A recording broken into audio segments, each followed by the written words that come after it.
வல்ல இறையாற்றலையும் எங்கும் நிறைந்த குரு மகான்களையும் பிரபஞ்ச அன்னையும் பஞ்சபூதங்களையும் நவக்கோள்களையும் ஒரு சேர நினைந்து நன்றியுணர்வோடு வணங்கிக் கொள்வோம். வாழ்க வளம், வாழ்க வளம். சரி அன்பர்களே, இன்னைக்கு என்ன கவி? ரசாயன அமைப்பும் மாற்றமும் அப்படிங்கிற தலைப்புல ஒரு கவி இல்லையா?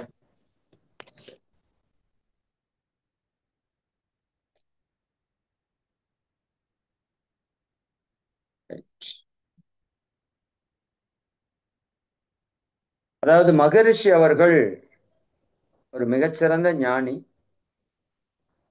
அவங்க பல விஷயங்களை தவத்துல ஆழ்ந்து உணர்ந்து இந்த விஷயத்தை கொடுத்துருக்காங்க. இந்த ஞான மார்க்கத்தை, யோக பாதையை நம்ம கொடுத்துருக்காங்க. இந்த ஞானிகள் என்ன பண்ணுவாங்க அப்படின்னா, தியானத்துல ஆழ்ந்து சென்று இந்த பிரபஞ்ச ரகசியங்களை எல்லாம் உணர்ந்து கொள்றாங்க. எல்லாமே அங்கங்க இருக்கு. எப்படி 93.5 அப்படிங்கிற சூரியன் எஃப்எம்மோட வேவ் இங்க இருக்கு. நீங்க உங்க செல்போன் எடுத்து 93.5ல டியூன் பண்ணீங்கன்னா அதுல பாட்டு வந்துடும். இவ்வளவுதான் இல்லையா?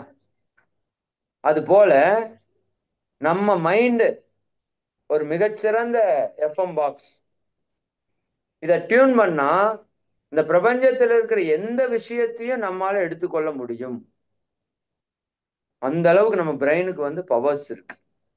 ஓகேவா? பட் அந்த பிரெயினோட பவர்ஸை நம்ம என்ன பண்ணணும்? கரெக்டா பவர் ஏத்தணும். அதுக்கு தான் மெடிடேஷன் நம்ம கொடுக்குறோம். அந்த பவர்ஸ் வரும்போது அந்த விஷயங்கள் எல்லாம் நமக்கு தெரியுது. எப்படி 93.5 வச்ச உடனேயும் சூரியன் எஃப்எம்மோட பாட்டு அந்த எஃப்எம்முக்கு வருது. சரிங்களா? அது மாதிரி நம்ம எந்த டியூன் ஆகிறோமோ அதுக்கெல்லாம் தகுந்த பிரபஞ்ச ரகசியம், இயற்கை ரகசியம் நமக்கு வருது. அப்படி மகான்கள் வெரி லோ ஃப்ரீக்வன்சி போறப்போ பல்வேறு விஷயங்கள் அவங்களுக்கு என்ன ஆகுது? உணர்த்தப்படுகிறது. அவங்க உணர்றாங்க. இயற்கையை உணர்த்துது அவங்களுக்கு. நம்ம யார் போனாலும் அதை உணர்த்தும். அந்த விதத்துல மகரிஷி அவங்க நோய் வர காரணங்கள் 6 என்று சிந்திக்கிறாங்க. இந்த மனித உடல்ல ஏன் நோய் வருது? ஏன்னா இந்த உடல் நோய்வாய்ப்படும் போதுதான் மனம் கெட்டு போகிறது. மனம் கெட்டு போகும்போது, உடல் மனம் கெடும்போது வாழ்க்கையில பல்வேறு சிக்கல்களை மனிதன் எதிர்கொள்ள வேண்டியதா இருக்கு. அப்ப நம்ம லைஃப்ல இருக்கிற எல்லா பிரச்சனைக்குமான தீர்வு என்னன்னா, நம்ம உடலும் மனசு ஆரோக்கியமா வச்சுக்கிறதுன்னு நம்ம பார்த்துருக்குறோம் இல்லையா? அப்போ அந்த உடல்ல நோய் வருவதற்கான காரணம் என்ன? அப்போ உடல் நோய் வரும்போது என்ன ஆகுது? உயிர் போய்விடுகிறது. உயிர் போயிருச்சுன்னா எந்த நோக்கத்திற்காக இந்த பிறப்பை எடுத்தோமோ அது வீணாக போகிறது. பிறவியே வீணாக போகிறது. உடம்பினை முன்னம் இழுக்கண்டிருந்தேன், இல்ல உடம்பார் அழியின் உயிரார் அழிவர். இத கவி உங்க எல்லாருக்கும் தெரியும். உடம்பார் அழியின் உயிரார் அழிவர், திடம்பட மெஞ்ஞானம் சேரவும் மாட்டார். உடம்பை வளர்க்கும் உபாயம் அறிந்தே உடம்பை வளர்த்தேன், உயிர் வளர்த்தேன். இந்த உடம்பை இந்த உலக இன்பத்துக்காக மட்டும் உடம்பை வளர்க்கல. இறைவனை அடையிறதுக்கும் இந்த உடம்பு தான் முக்கியம். அந்த உபாயத்தை தெரிஞ்சுக்கிட்டோம்னா இந்த உடம்பை நல்லா நம்ம பார்த்துக்குவோம். எல்லாமே கரெக்டா பண்ணுவோம். அப்ப ஏன் நோய் வருது அப்படின்னு மகரிஷி தியானத்தில் ஆய்வு செய்த போது அவருக்கு 6 காரணங்கள் இறைநிலை விளக்கி கொடுக்குது. ஒன்று, கருவமைப்பு.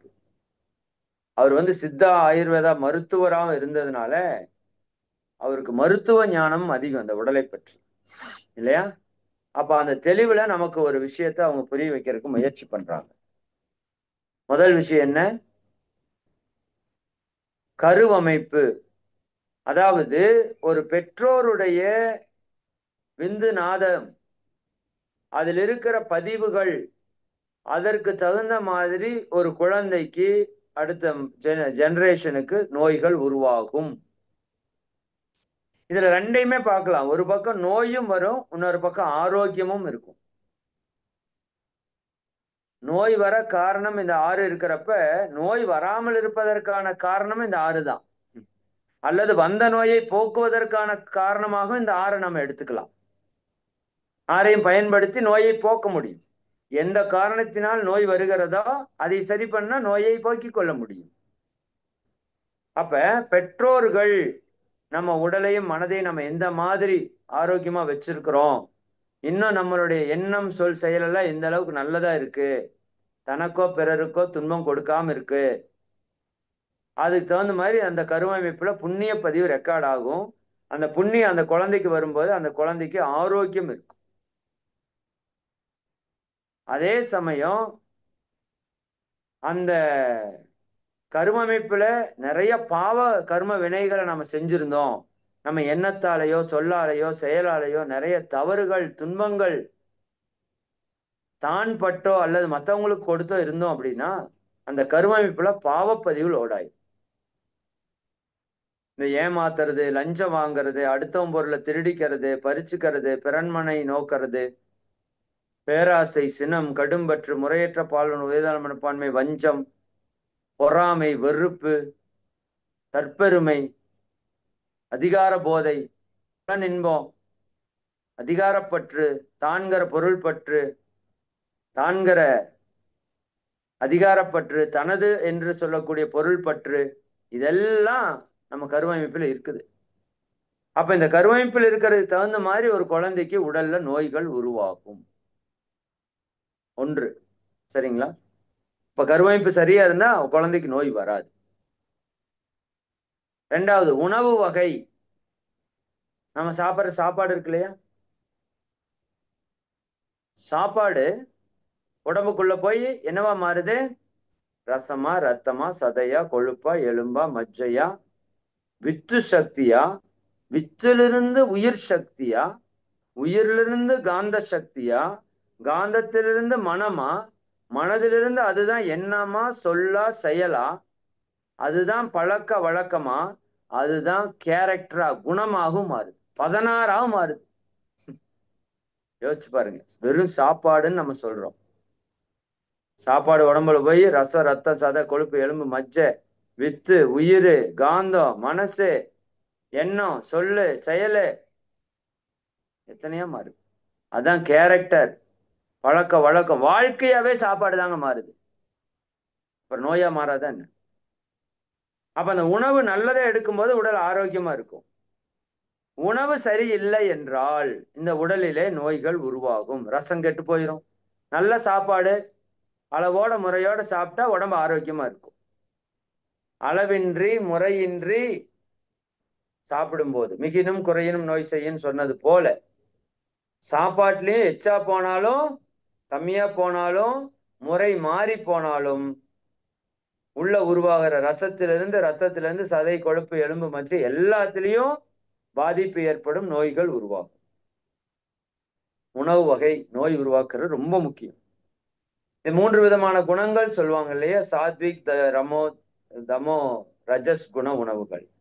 சாத்வீக உணவு அமைதித்தன்மையான உணவு, ரஜோ உணவு மூர்க்கத்தன்மையான உணவு, தமோ உணவு மந்தத்தன்மையான உணவு. அப்ப நிறைய ரஜோ உணவையும் தமோ உணவையும் சாப்பிட்டீங்க என்ன ஆகும்? மூர்க்கத்தனம், கோபம், அதனால வரக்கூடிய டென்ஷன், ஹார்ட் ப்ராப்ளம், எல்லா பிரச்சனையும் வரும். உணவு வகையில கவனமாக இருக்கும். மூன்றாவது மிக மிக முக்கியமான ஒரு பாயிண்ட் வந்து எண்ணம். இதுதான் ரொம்ப ஹைலைட்டான பாயிண்ட். சரிங்களா? ஏன்னா எண்ணம் என்ன செய்யும்? எண்ணம் என்ன வேணா செய்யும். எண்ணத்தை பற்றி நிறைய நம்ம படிச்சிருக்கிறோம். எண்ணத்தினுடைய சிறப்பு, எண்ணத்தினுடைய ஆற்றல் இல்லையா, எல்லாம் நமக்கு தெரியும். Thoughts power. நம்ம நினைக்கிற எண்ணம் பிரபஞ்சம் முழுக்க போகும். நம்ம என்ன வேணா பண்ணும். எச்செயலும் மூலமெனும் எண்ணத்தாலாம், இன்ப துன்ப காரணியும் அதுவே ஆகும். சரிங்களா? எண்ணமே இயற்கையின் சிகரமாகும்னு மகிழ்ச்சி சொல்லுவாங்க. இயற்கையே எண்ணத்தில் அடங்கி போகும். மழை வானா வரும், மழை நில்லுனா நிற்கும். அவ்வளவு பவர் நம்ம எண்ணத்துக்கு இருக்கு. சரிங்களா? எல்லா செயலும் எண்ணத்தாலதான் நடக்குது. எண்ணமின்றி எந்த செயலும் நடக்காது. அப்ப அந்த எண்ணத்துக்கு அபரிமிதமான சக்தி இருக்குது. எண்ணம்ங்கிறது ஒரு மேக்னெட் பவர். பிரபஞ்சத்தோட இணைஞ்சு என்ன வேணா நடத்தக்கூடிய ஆற்றல் நம்ம எண்ணத்துக்கு இருக்குது. சரிங்களா? அப்ப அந்த எண்ணத்துல நல்ல எண்ணம் இருந்தது அப்படின்னா நோய் குணமாகும். தீய எண்ணங்கள் இருக்கும்போது உடம்புல பல்வேறு விதமான நோய்கள் உருவாகும். தீய எண்ணம் அறவே கூடாது. நல்லா கவனம் வச்சுக்கோங்க. தீய எண்ணம் கூடாது. தீயவை தீய பயத்தலால் தீயவை தீயினும் அஞ்சப்படும் ஒரு குறள் இருக்கு. சரிங்களா? அப்ப எண்ணம் எந்த அளவுக்கு நமக்கு தூய்மையா இருக்கு, தனக்கோ பிறருக்கோ தற்காலத்திலோ பிற்காலத்திலோ உடலிற்கோ மனதிற்கோ அந்த எண்ணம் நல்லதே செய்தால் அது நல்ல எண்ணம். அதனோட விளைவு நல்ல சொல், நல்ல செயல், நல்ல பழக்கம், நல்ல வழக்கம், நல்ல வாழ்க்கை, இன்பம், புண்ணியம், சந்தோஷம், ஆரோக்கியம், அமைதி, ஆனந்தம். இதே எண்ணம் மாறுச்சு, எல்லாம் மாறி. எண்ணம் அழகானால் எல்லாம் அழகாகும். எண்ணமே நம்ம வாழ்க்கையுடைய சிற்பி. எண்ணம் போல் வாழ்க்கை. நல்லா மனசுல வச்சுக்கோங்க. இப்ப எண்ணம் எப்படி இருக்கணும்? உயர்வானதா இருக்கணும், நல்லதா இருக்கணும், தெய்வீகமானதா இருக்கணும். கோபம், கவலை, பொறாமை எல்லாத்துக்கும் காரணம் இது எண்ணம் தான். சரிங்களா? அப்ப எண்ணம் எந்த அளவுக்கு நல்லதா இருக்கோ அந்த அளவுக்கு உடல் நல்லா இருக்கும். கோபம்ங்கிற எண்ணம் வந்ததுன்னா ஹார்ட் ப்ராப்ளம், கவலைங்கிற எண்ணம் வந்ததுன்னா லங்ஸ் ப்ராப்ளம், ஸ்டொமக் ப்ராப்ளம். ஓகேவா? பயம்ங்கிற எண்ணம் வந்ததுன்னா கிட்னி ப்ராப்ளம். இப்படி நமக்கு வரக்கூடிய உணர்வுகள், எண்ணங்கள் நம்ம உடல்ல பல நோய்களை உண்டு பண்ணும். கோபப்படுறீங்க, மனசுல தானே, எண்ணத்துல தானே வருது கோபம். வயிற்றுல புண்ணு வந்துடுது, அல்சர் வந்துடுது, சினம் தவிர்த்தல மகிழ்ச்சி 100 பிரச்சனையை அடுக்கிறார். அப்ப உடல் நலம் கெடுமா இல்லையா? கண் எரிச்சலாயிரும், வாய் வயிறெல்லாம் புண்ணாயிரும். அப்ப எண்ணம் எப்பவுமே உயர்ந்த எண்ணமாக, நல்ல எண்ணமாக, தெய்வீக எண்ணங்களாக இருக்கணும். நீங்க உங்களுக்கு நோய் வந்துருச்சுன்னு நினைச்சிட்டா, நீங்க நம்பிட்டா நோய் வந்துடும். இந்த கொரோனால அப்படித்தான் ஊருப்பட்ட பேர் செத்தாங்க. ஏன்னா கொரோனா கொரோனா கொரோனா நினைச்சா செத்துட்டான். ஒரு சிலர் அதெல்லாம் நீ ஒண்ணும் பண்ணாதுப்பா போப்பா அப்படின்னு நினைச்சா அவனுக்கு ஒண்ணும் ஆகுல. கேன்சர் இல்லாதவனு கேன்சர்னு பிரிண்ட் கொடுத்தீங்கன்னா அவனுக்கு கேன்சர் வந்துடும். கேன்சர் இருக்கிறவனுக்கு ஒண்ணும் இல்லைன்னு சொல்லி அவன் மனசுல நினைச்சிட்டானா அவனுக்கு ஒண்ணும் நடக்காது. விவேகானந்தர் சொல்லுவார், பாம்பு கொத்திருச்சு, நீ மனசுல இது ஒண்ணும் பண்ணாதுன்னு ஸ்ட்ராங்கா நினைச்சிட்டா அது ஒண்ணுமே பண்ணாது. அவ்வளவு பவர் இருக்கு நம்ம மனசுக்கு. ஒருத்தனை பாம்பு கொத்துல, பட் கொத்திருச்சுன்னு அவன் நம்பிட்டானா, பாம்பு விஷம் ஏறுனா என்ன நடக்குமோ அதெல்லாம் உங்க உடம்புல நடக்கும். எண்ணம் மிகப்பெரிய சக்தி. அப்ப எண்ணம் எப்பவுமே நல்லதா இருக்கணும், உயர்ந்ததா இருக்கணும். உண்மையில் உனக்கு எதிரி உண்டு எனில் உன்னுடைய உள்ளத்தில் எழும் ஒழுங்கற்ற எண்ணமே மகிழ்ச்சி சொல்லுவாங்க. அப்ப எண்ணம் சரியில்லைன்னா உடல்ல பல்வேறு நோய்கள் உருவாகும். எண்ணம் நல்லா மாறிடுச்சுன்னா எல்லா நோயும் குணமாகும்.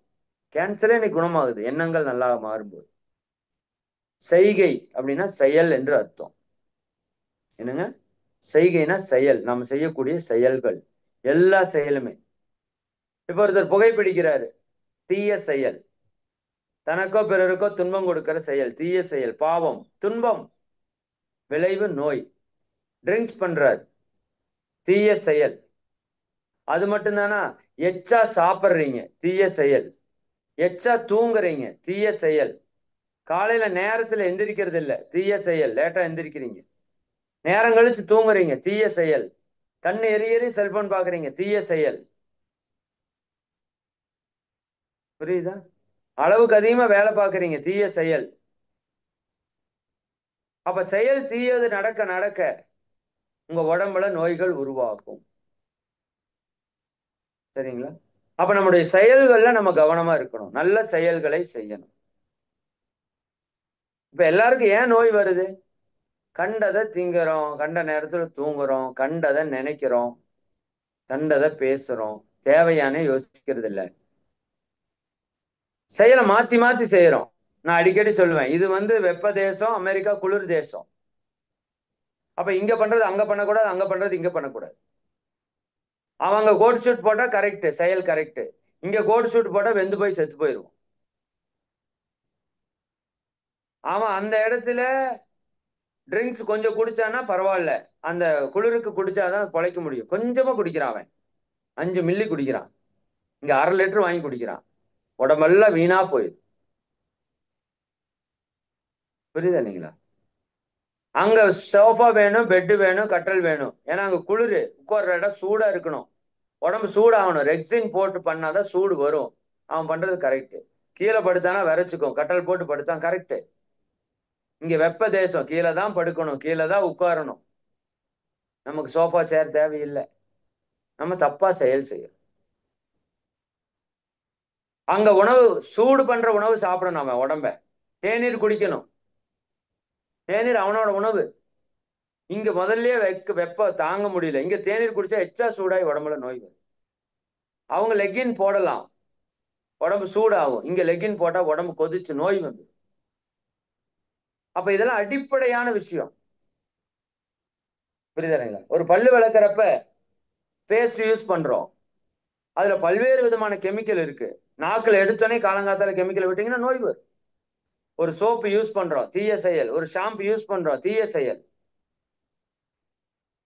இப்படி பல செயல்கள் தப்பு தப்பா பண்றோம். கோபப்படுறது ஒரு செயல் தான், கவலைப்படுறது ஒரு செயல் தான், பொறாமப்படுவது ஒரு செயல் தான். இதனால எல்லாம் பல்வேறு நோய்கள் நமக்கு வருது. ஓகே, ககனத்தில் கோள்கள் நிலை 5வது பாயிண்ட். நாம பிறக்கும் போது இந்த கிரகங்களுடைய நிலையை பொறுத்து நமக்கு ஜாதகம் எழுதப்படுகிறது. நாம பிறக்கிறப்ப சில கோள்கள் பக்கத்தால் இருந்திருக்கும், சில கோள்கள் தொலைவில் இருந்திருக்கும், இல்லையா? கரெக்டா? அப்ப பக்கத்தால் இருக்கிற கோள்கள் தொலைவில் இருக்கிற கோள்களுக்கு தகுந்த மாதிரி பக்கத்தால் இருக்கிற கோள் நீங்க பிறக்கிறப்ப உங்களுக்கு வந்து அதிக ஆற்றலை கொடுத்துருக்கும். தூரத்தில் இருக்கிற கோள் ஆற்றலே கொடுத்துருக்காது. இன்னும் நீங்க இங்க பூமியில பிறக்கிறீங்க, இங்க சூரியன் இருக்குது, பூமி சூரியனை சுத்தி வருது. இன்னும் சில கோள்கள் அதுக்கு அந்த பக்கம் சுத்திட்டு வருது. இதெல்லாம் உங்களுக்கு தெரியும். இப்ப இந்த பக்கம் நீங்க பிறந்துட்டு சூரியனுக்கு அந்த பக்கம் இன்னொரு கோள் இருந்தா ஆற்றல் கொடுத்துருக்காது. அப்படி இப்படி சில கோள்கள் நமக்கு பிறக்கிற நேரத்தை பொறுத்து சில சக்தி கொடுப்பவையாக, சில சக்தி கொடுப்பதாக இருக்கும். அது நம்ம கர்ம வினை பற்றி தான் இருக்கும், நம்ம கர்மாப்படி. அப்ப அந்த கோள்களோட நிலை மாறும்போது நமக்கு உடல்ல மாற்றம் வரும். எப்படி சூரியன் அதிகமான வெப்பம் வருது, வருதா இல்லையா? சூரியன் இல்லாத காலங்களில் குளிர்ச்சி வருது. நிலா பௌர்ணமி அன்னைக்கு அதிகப்படியான ஆற்றலை கொடுக்குது, அமாவாசை அன்னைக்கு ஆற்றல் இழப்பில் இருக்குது.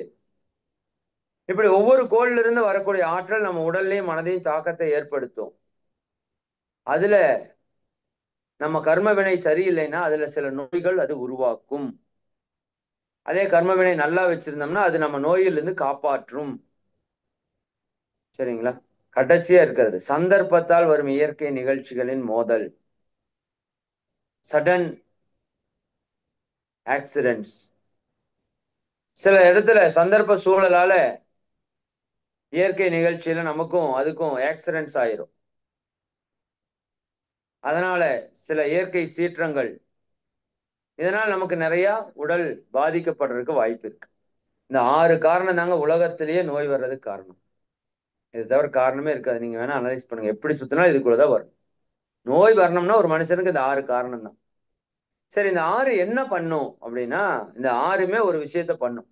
அது கருவமைப்போ, உணவு வகையோ, எண்ணமோ, செய்கையோ, ககனத்தில் கோள்கள் நிலைய, சந்தர்ப்பத்தால் வரும் இயற்கை நிகழ்ச்சிகளின் மோதலோ, இந்த 6ம் நம்ம வாழும் உயிருக்கு எல்லாம்னு போட்டிருக்காங்க பாருங்க. எல்லாம் வாழும் உயிர்களுக்கு பல ரசாயனங்கள் தரும்.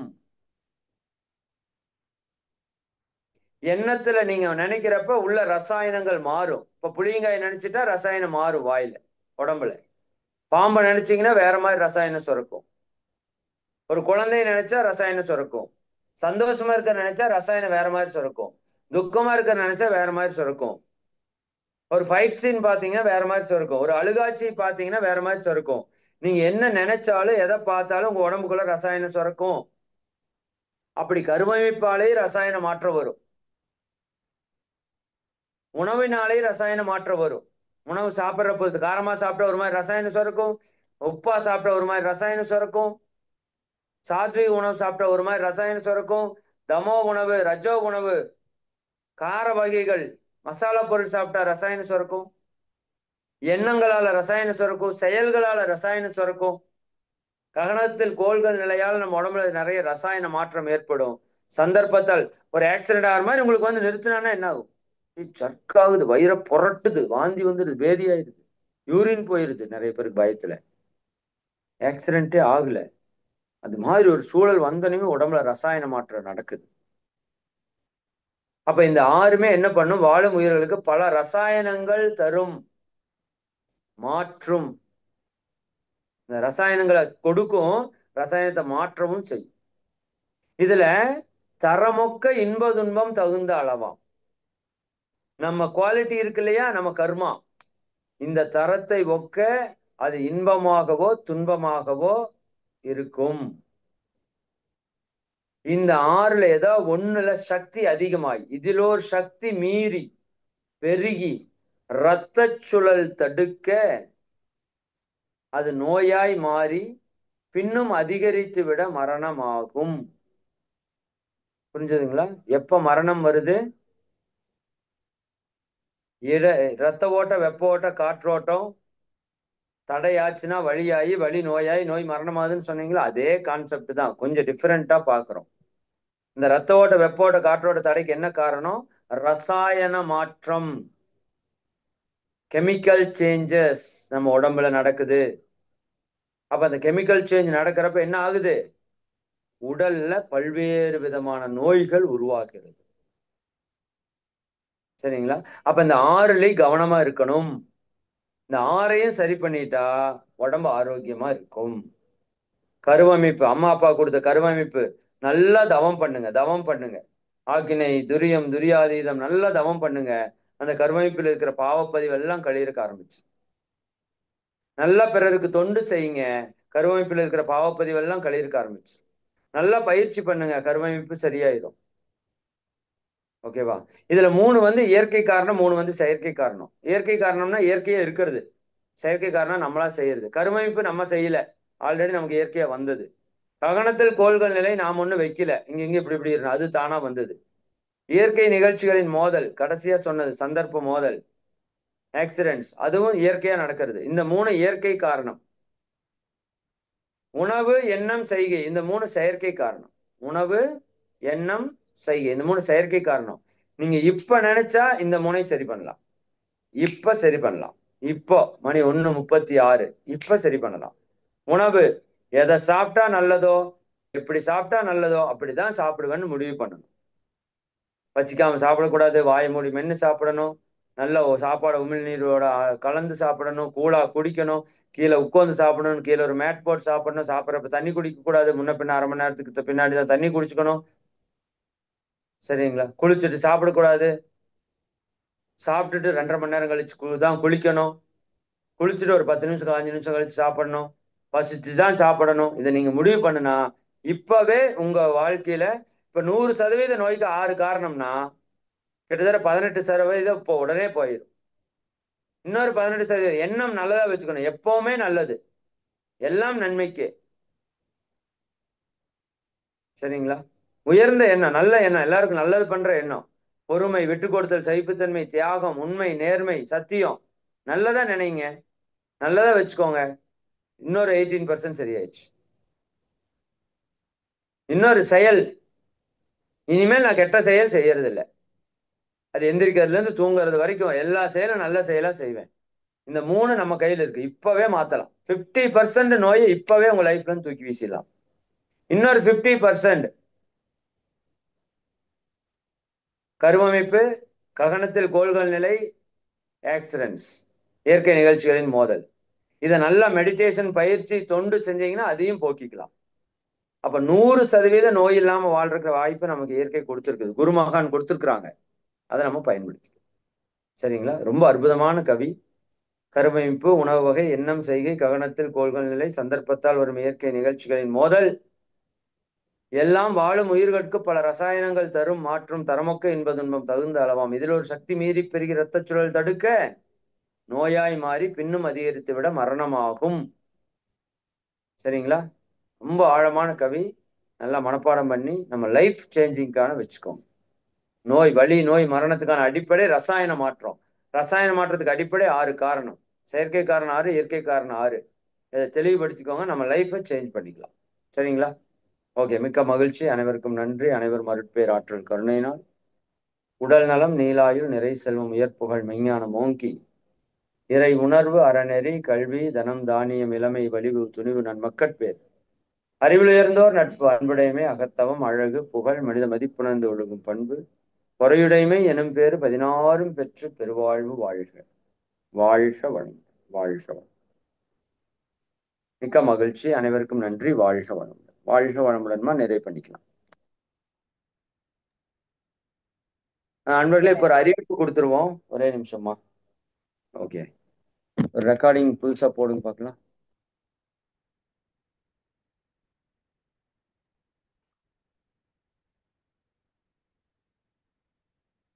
Okay, good. ஓகே, அன்பர்களுக்கு ஒரே ஒரு அறிவிப்பு, முக்கியமான அறிவிப்பு நான் இப்ப சொல்லிடுறேன். அதாவது, வாழ்க வளமுடன். வாழ்க வளமுடன்.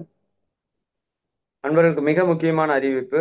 நமக்கெல்லாம் ஒரு அற்புதமான புண்ணியத்தை பெருக்கிறதுக்கான வாய்ப்பு அப்படின்னு சொல்லலாம். உண்மையாலுமே இப்ப வருகின்ற ஜூன் 21 உலக யோகா தினம். அந்த அன்னைக்கு நம்ம ஜூம்ல ஆன்லைன்ல நம்ம யோகா பிராக்டிஸ் ஸ்டார்ட் பண்ண போறோம். 6 மாத பயிற்சி வகுப்பு. இது முற்றிலும் இலவசமா நம்ம வழங்குறோம். அதுல அடிப்படை பயிற்சியிலிருந்து யோகால ஹையர் லெவல் உயர்ந்த நிலை பயிற்சி வரைக்கும் அந்த 6 மாச கோர்ஸ்ல நம்ம முற்றிலும் ஃப்ரீயா மக்களுக்காக கொடுக்குறோம். இதுல உங்களுக்கு தெரிஞ்ச எல்லா அன்பர்களையும் நீங்க சேர்த்தணும். சரிங்களா? நம்ம ஒரு 1000 பேருக்காவது மினிமம், நான் சொல்றேன், மினிமம் ஒரு 1000 பேருக்காவது இந்த பயிற்சியை நம்ம கொடுக்கணும். சரிங்களா? இது வருஷத்துக்கு ஒரு முறை மட்டும்தான் நம்ம ஸ்டார்ட் பண்றோம். அது வாரத்துல 3 நாட்கள். சரிங்களா? அந்த பிராக்டிஸ் நமக்கு நடக்குது.